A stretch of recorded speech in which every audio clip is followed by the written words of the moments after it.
விஷயம் சொல்றேன், நீங்க என்ன மனதளவில் கூட நேசிக்கலாம், அங்கேயும் செயல்படும்.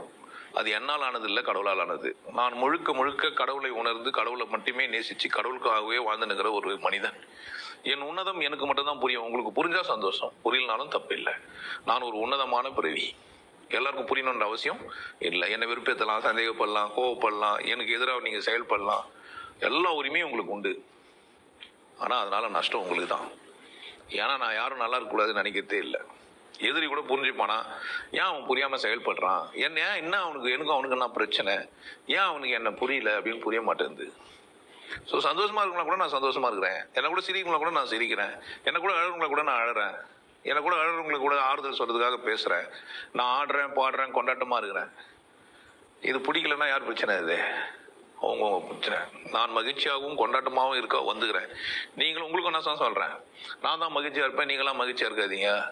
நான் தான் எப்படி இருப்பேன், நீங்க எப்படி இருக்காதீங்க. எனக்கு தான் கடவுள், உனக்கு கடவுள் இல்லை, அப்படிலாம் கிடையாது.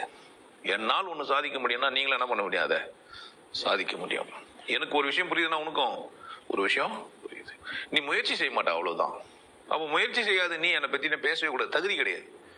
முயற்சி செய்யாதவங்க என்ன பண்ணக்கூடாது, என்னை பத்தி பேசக்கூடாது. ஸோ முயற்சி இன்றைய வெற்றி கிடையாது.